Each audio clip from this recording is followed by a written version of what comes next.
Okay, so how do we advance this slide? So I'll start by saying I think it was a very exciting meeting, and in my view, the breakouts were of a very different nature than previous breakouts that we've had. You can see that this is an ongoing conversation rather than the first time that you get to look at a problem and meet people, and that this is coalesced. And as we said, I think also in the beginning, the basic tools are now there. They've been tested and tried. People have data. They know it works for them. And now the question is, all lobules or just one?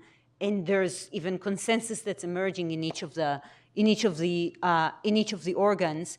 We had hundreds of remote participants. It was actually a lot of fun, I think, to monitor that when you were like on YouTube and on Twitter and so on. There was a lot of active engagement from them, and that allowed us to have a meeting that's kind of small and open at the same time, which is a new model that we've tried in this meeting and that we plan to do in the past. We've seen very detailed updates and very specific plans for the lung and the gut and the immune system, the heart, the kidney, and the liver. These are not all the organs and systems that people are studying now in HCA, so there's a little bit of a rotation between them now across the meetings. And one of the ideas that came up actually initially in a meeting together with the funders, but I think is really taking hold today, is that we could start having meetings for specific organs, not as the general meeting, but separately from it or attached to it, so that we can dive in and make that each community really coalesce and report to each other as we progress in this journey.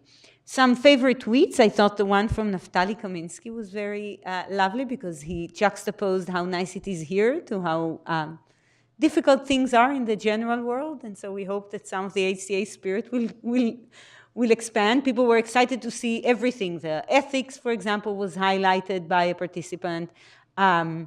The protocols IO, the sharing, and so on. So it was a cool meeting. And the one kind of in the middle, this one, is a grad student. Apparently yesterday was a national holiday in Belgium, or a public holiday in Belgium. And here below is our live stream. Here above is our live stream, and here below is the grant that the student was writing. And so they found it to be a very productive day. With this, I'll turn to Sarah to maybe say a few things. I think this is how you advance the slides. Yeah.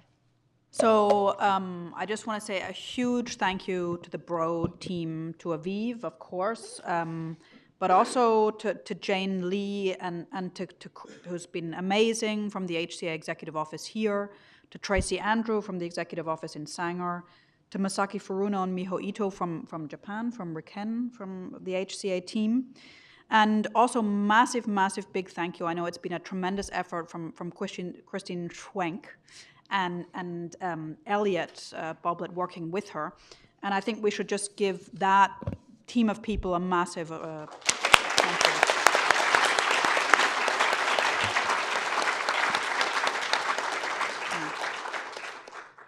So there have also been people involved as scribes and also moderating the chats that have come in, and their names are Ella Mazizi, Katie Geiger, Jody Hirschon, Jane again, Kirsten Meyer, Jenny Rood, Ashwarya Subramanian, Pratiksha Thakori, I'm not sure if I've got all the names right, and Rosa Vento.